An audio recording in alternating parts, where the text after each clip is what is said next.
Hi friends, இன்றைக்கி நம்ம பார்க்க போகிறது ஒரு ஹெல்த்தியான சத்து மாவு லட்டு தாங்க பார்க்க போகிறோம். இன்றைக்கி இந்த லட்டு செய்கிறது எங்கள் அக்கா தாங்க பண்ணியிருக்காங்க. எங்கள் அக்காவுக்கு வந்து பேரப்பிள்ளைங்க இருக்காங்க. அவங்களுக்கு வந்து இந்த சத்து மாவு கொடுப்பாங்க. வெறுமனே கொலக்கட்டை புட்டு இந்த மாதிரி இந்த மாவில் செஞ்சு கொடுத்தா 2 நாளைக்கு சாப்பிட்டுட்டு அதுக்கப்புறம் வேணான்னு சொல்லிடுவாங்க. இந்த மாதிரி லட்டை அவங்க பிடிச்சி கொடுக்கும் போது குழந்தைகள் விரும்பி சாப்பிட்ருக்காங்க பேரப்பிள்ளைங்க. அதனால் அவங்க என்கிட்ட சொல்லும் போது சரி நம்ம ஒரு வீடியோவாக எடுத்து போடலாம் அப்படின்னு சொல்லிட்டு உங்களுக்கான இந்த ஸ்பெஷலான வீடியோ எடுத்துருக்கேங்க.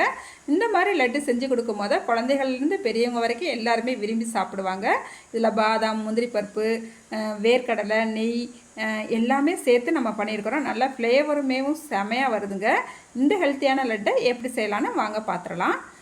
பாருங்கள், இப்போ நம்ம இந்த லட்டு செய்கிறதுக்கு வேர்க்கடலை 1/4 கிலோ வேர்க்கடலை எடுத்து நல்லா வறுத்த வேர்க்கடலை எடுத்துருக்குங்க. தோலெல்லாம் எடுத்துகிட்டு நம்ம ரெடி பண்ணி வச்சுருக்குறோம். அதுக்கப்புறமா 100 கிராம் முந்திரி பருப்பு நம்ம எடுத்துருக்கோங்க. அதுக்கப்புறமா 100 கிராம் பாதாம் எடுத்துருக்கோம். அதுக்கப்புறம் பார்த்திங்கன்னா ஒரு 10-20 ஏலக்காய் எடுத்துருக்கோங்க. நாட்டு சக்கரை பார்த்திங்கன்னா ஒரு 200 கிராமுக்கு நாட்டு சக்கரையும் நம்ம எடுத்து வச்சுருக்குறோம். இப்போ இந்த நட்ஸ் எல்லாத்தையுமே நம்ம நெய்யில் வறுத்துக்கிற போகிறோம். இப்போ ஒரு கடாய் அடுப்பில் வச்சுக்கலாங்க. நெய்யுமே நல்லா உருக்கி வீட்லேயே ரெடி பண்ணுறாங்க. ரொம்பவே வாசமாக இருக்குது இந்த நெய் வீட்லேயே ரெடி பண்ணுறதுனால. இப்போ ஒரு கடாய் நம்ம அடுப்பில் வச்சுக்கிட்டாச்சு. இதில் ஒரு 5-6 ஸ்பூனுக்கு நெய் சேர்த்துருக்குறோங்க. ஒரு 25 கிராம் நெய் சேர்த்துருப்பாங்க. சேர்த்துட்டு ஃபஸ்ட்டு பாதாமை நம்ம வறுத்துக்கலாம். அடுப்பை மிதமான தீயிலே வச்சுக்கிட்டேவும் இந்த பாதாமை நல்லா கொஞ்சம் கலர் மாறி வர வரைக்கும் நல்லா வறுத்துக்கலாம். இங்கே பாருங்கள், பாதாம் பார்த்தாலே உங்களுக்கு தெரியும் நல்லா வறுபட்டு வந்துருச்சு.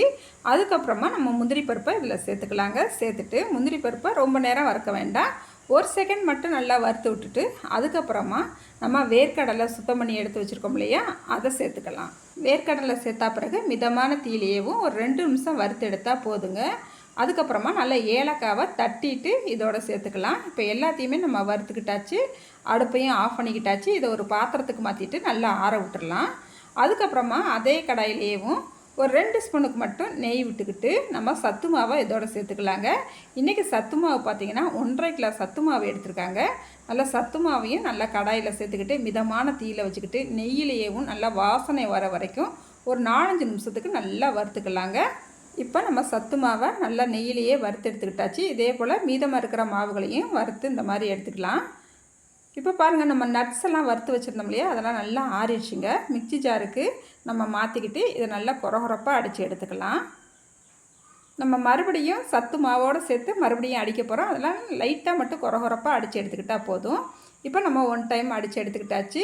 அதுக்கப்புறமா மீதமாக இருக்கிற நட்ஸுகளையும் இதே போல் நம்ம அடித்து எடுத்துக்கலாங்க.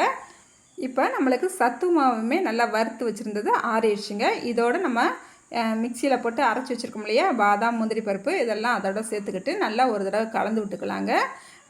நாட்டு சர்க்கரையை நம்ம மொத்தமாக நம்ம மாவும் இந்த நட்ஸையும் சேர்த்து நம்ம ஒன்றா போட்டு மிக்சியில் அரைக்கும் போது நாட்டு சர்க்கரையும் நம்ம சேர்த்துக்கலாம். 200 கிராம் நாட்டு சர்க்கரை எடுத்து வச்சுருக்குறோம், அதை நம்ம சேர்த்துக்கலாம். அதுக்கப்புறமா இப்போ ஒரு 100 கிராமுக்கு நெய்யை நல்லா சூடு பண்ணிவிட்டு இந்த மாவோடு சேர்த்துக்கலாங்க.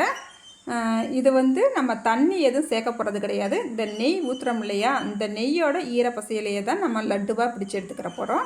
இந்த மாதிரி நம்ம லட்டு பிடிச்சி எடுக்கும் போது நம்மளுக்கு இந்த லட்டு உருண்டைகள் 1.5 மாதம் ஆனாலும் கூட கெட்டு போகாதுங்க. குழந்தைகளுக்கு நம்ம டெய்லி கொடுக்கலாம், நம்மளும் எடுத்து சாப்பிட்லாங்க, கெட்டு போகாமல் இருக்கும். இப்போ நம்ம நெய் ஊற்றிட்டு நல்லா கலந்து விட்டுட்டு எல்லாத்தையுமே சேர்த்து நல்லா மிக்சியில் ஒரு தடவை நல்லா சுற்றி எடுத்துக்கிட்டாச்சு.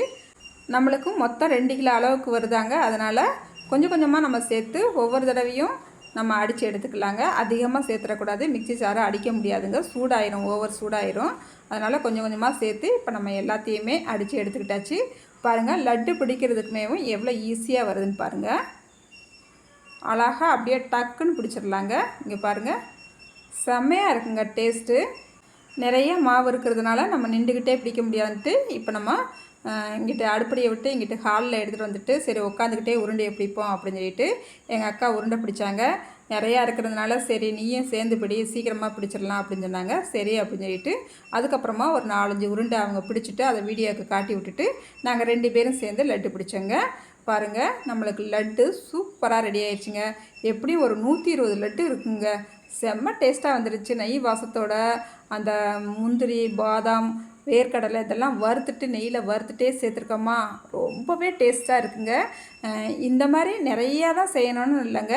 நீங்கள் கம்மியாக ஒரு 1/2 கிலோ மாவு எடுத்துக்கிட்டு அதுக்கு தக்கன ஒரு 10-20 முந்திரி பருப்பு, 10-20 பாதாம், கொஞ்சம் வேர்க்கடலை இதெல்லாம் சேர்த்துட்டு நீங்கள் நெய் விட்டுட்டு இந்த மாதிரி லட்டாக நீங்கள் குழந்தைகளுக்கு பிடிச்சு கொடுங்க. சத்து மாவில் ரொம்ப விரும்பி சாப்பிடுவாங்க. ஹெல்த்தியான இந்த லட்டை நீங்களும் ஒரு தடவை ட்ரை பண்ணி பாருங்கள். ட்ரை பண்ணிவிட்டு எப்படி இருந்துச்சுன்னு மறக்காமல் கமெண்ட்டில் சொல்லுங்கள். இந்த வீடியோ உங்களுக்கு பிடிச்சிருக்குன்னு நம்புகிறேங்க.